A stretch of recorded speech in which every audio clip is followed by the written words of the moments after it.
आज की मुरली की तारीख है 17 मार्च 2024।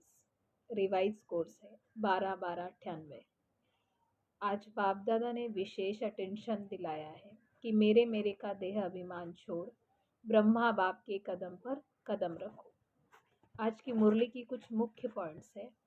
बाबा कहते हैं आज बाप दादा विशेष अपने ब्राह्मण बच्चों को देख रहे हैं। बाबा कहते हैं ब्राह्मण अर्थात ब्रह्मा मुखवंशावली। हर ब्राह्मण आत्मा को बाप दादा कहते हैं कि जन्मते ही स्वयं ब्रह्मा बाप द्वारा मस्तक पे स्मृति का तिलक मिलता है।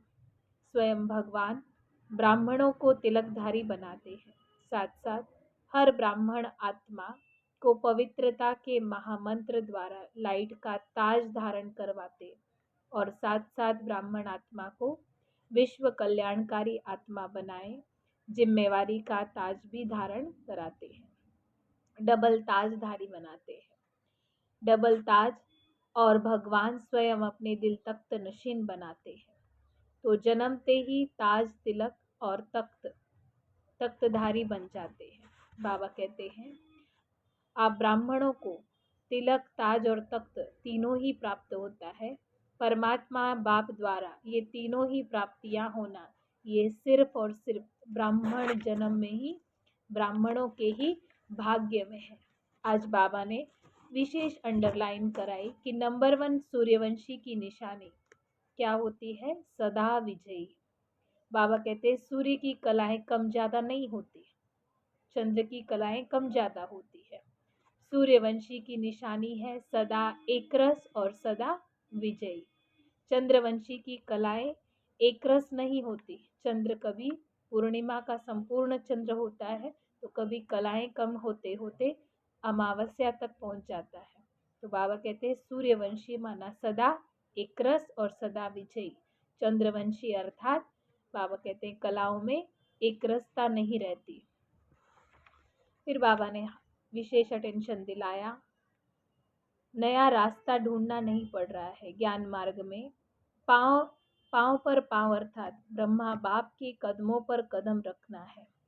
जो भी कार्य करते हो बाबा कहते चाहे मनसा से, चाहे वाचा से, चाहे संकल्प से करते हो, चाहे बोलते हो, चाहे कर्म के संबंध संपर्क में आते हो, हर कर्म करने के पहले ये सोचो कि जो मैं ब्राह्मण आत्मा कर रहा हूँ या कर रही हूँ क्या ये ब्रह्मा बाप समान है? ब्रह्मा बाप का संकल्प क्या हो रहा होगा? मेरा संकल्प भी उसी प्रमाण है या ऊपर नीचे है? ये चेक करना है। हर बोल ब्रह्मा बाप समान हो। अगर नहीं है तो नहीं करना है। ना बोलना है, ना करना है, ना सोचना है। ब्रह्मा बाप के हर कदम पर समान कदम पर कदम रख करके फॉलो करते चलो। तो बाबा कहते हैं एक तो सदा अपने को सहज पुरुषार्थी अनुभव करेंगे और सदा संपूर्णता की मंजिल समीप अनुभव करेंगे। कदमों पर कदम रख के चलेंगे तो बाबा कहते हैं बच्चे ब्रह्मा बाप समान अर्थात संपूर्णता की मंजिल पर पहुंचना है। तो ब्रह्मा बाप वतन में आप सब बच्चों को संपूर्ण अव्यक्त फरिश्ते बनने का आह्वान कर रहे हैं। और ब्रह्मा बाप बाबा कहते गीत भी गा रहे हैं। बच्चों के आह्वान आवाज सुनाई नहीं देती है क्या? ब्रह्मा बाप आओ बच्चे, मीठे बच्चे, जल्दी आओ बच्चे, ऐसे गीत गा रहे हैं। तो क्या ये आवाज नहीं सुनाई देती? बाबा कहते हैं इस मुरली में विशेष अटेंशन दिलाया व्यर्थ व निगेटिव यही बोझ सदाकाल के लिए डबल लाइट फरिश्ता बनने नहीं देते। व्यर्थ और निगेटिव हमें फरिश्ता बनने में विघ्न रूप बनते हैं। तो बाबा कहते हैं डबल लाइट फरिश्ता बनने नहीं देते। इसलिए बाबा कहते हैं एक लाइन, एक शब्द पर अंडरलाइन बाबा ने कराई कि सदा शब्द पर सदा अंडरलाइन हो कि सदा व्यर्थ से और निगेटिव से मुक्त रहेंगे तो फरिश्ता स्थिति को प्राप्त कर सकेंगे। तो अंडरलाइन करो सदा शब्द पर। फरिश्ता बनना है तो सदा व्यर्थ और निगेटिव से मुक्त। मधुबन वालों को बाबा ने विशेष याद किया। ज्ञान सरोवर मधुबन और सेंटर वालों को भी बाबा कहते विदेश वाले सब कुछ छोड़ना पड़ेगा। बाबा ने कहा कि जो भी कुछ है ये सब कुछ हमें चल अचल जो भी संपत्ति दिखाई दे रही है, व्यक्ति वस्तु वैभव जो कुछ दिखाई दे रहा है, समय ऐसा आएगा कि सबको सब कुछ छोड़ना पड़ेगा। मधुबन वालों को मधुबन, बाबा कहते हैं घर संसार वालों को घर संसार, हर एक को हर चीज छोड़नी पड़ेगी, सब कुछ छोड़ना पड़ेगा। तो ऐसे एवर रेडी हो। अगर एवर रेडी है तो बाबा ने कहा कि इतनी मानसिकता तैयार कर लो कि सब समय आए, पेपर आए तो हम सब कुछ छोड़ सके। बाबा कहते हैं ऐसे नहीं कहना कि थोड़ा सा काम है, थोड़ा रुको। बाबा कहते हैं एक दिन रुक कर के आए, 2 दिन के बाद नहीं। बाबा कहते हैं जब पेपर का ऑर्डर आएगा, जब पेपर होगा तो उसमें समय नहीं मिलेगा। Order is order. सोचना हाँ चले या नहीं चले, नहीं। तैयार ऐसे रहो कि एवर रेडी रहे, ऐसे तैयार हो। बाबा पूछते हैं कि ऑर्डर मिला, छोड़ो तो छूट जाए। अचानक अचानक ऑर्डर देने आ जाए, बस इसको कहा जाता है डबल लाइट फरिश्ता। जब छोड़ना चाहे तब छूट जाए।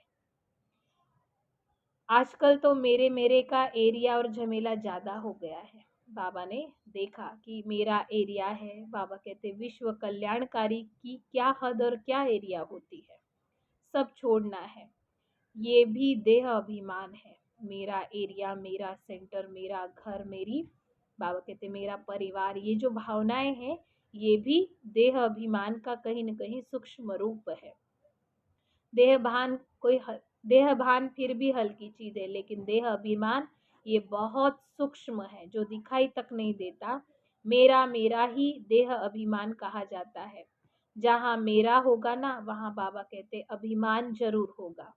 चाहे अपनी विशेषता के प्रति अभिमान हो, चाहे मेरा गुण है, मेरी विशेषता है, मेरी सेवा है, ये सब मेरा। बाबा कहते ये सब प्रभु प्रसाद है, मेरा नहीं।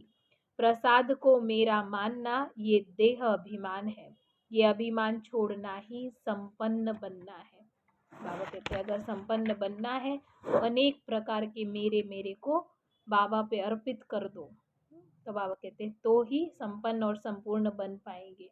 देह अभिमान न हो, न देह भान हो, न भिन्न भिन्न प्रकार के रिश्ते हो। फरिश्ता अर्थात बाबा कहते हैं हद का रिश्ता समाप्त। तो क्या आप तैयारी करेंगे? बाबा कहते वर्तमान समय माया का स्वरूप निगेटिव और व्यर्थ संकल्प का मेजोरिटी में है। विश्व कल्याणकारी की स्टेज बाबा बताते कि सदा बेहद की वृत्ति हो, दृष्टि हो और बेहद की स्थिति हो। जो विश्व कल्याणकारी होंगे उनकी वृत्ति, दृष्टि और बाबा कहते स्थिति सदा ही बेहद की होगी। वृत्ति में भी जरा सी किसी आत्मा के प्रति निगेटिव व व्यर्थ भावना नहीं। निगेटिव बात को परिवर्तन कराना ये अलग चीज है, लेकिन जो स्वयं निगेटिव वृत्ति वाला होगा वो दूसरे की निगेटिव को भी पॉजिटिव में, निगेटिव वृत्ति वाला होगा वो दूसरों के निगेटिव को भी पॉजिटिव में चेंज नहीं कर सकता। इसलिए हर बात में एक को अपनी सूक्ष्म चेकिंग करनी है। बाबा कहते हर एक को अपनी दृष्टि वृत्ति के प्रति सदा बेहद और कल्याणकारी है ये चेक करना है। बाबा कहते जरा भी कल्याण की भावना के सिवाय हद की भावना, हद के संकल्प, बोल और सूक्ष्म में भी समाये हुए नहीं हो। जो सूक्ष्म में समाया होता है उसकी निशानी है कि समय आने पर, समस्या आने पर वो सूक्ष्म स्थूल में आता है। सदा ठीक रहेगा लेकिन समय पर इमर्ज हो जाएगा। अगर अंदर में सूक्ष्म में कोई कमी कमजोरी हुई तो पेपर के टाइम में वो फेल करा देगा। तो बाबा कहते हैं बातों को नहीं देखो, अपने को देखो। बस 99 में ये संपूर्ण अंदर में धुन लगाओ। जो ब्रह्मा बाप का कदम वो ब्रह्मा बाप समान मेरा हर कदम हो, यही धुन लगी रहे। लक्ष्य नहीं छोड़ना है। बाबा कहते बाप समान बनना ही है। कुछ भी हो जाए, चाहे कई ब्राह्मण हिलावे, ब्राह्मण रुकावट बनकर सामने आए, फिर भी हमें समान बनना ही है। अच्छा, ओम शांति। ये आज की मुख्य पॉइंट्स।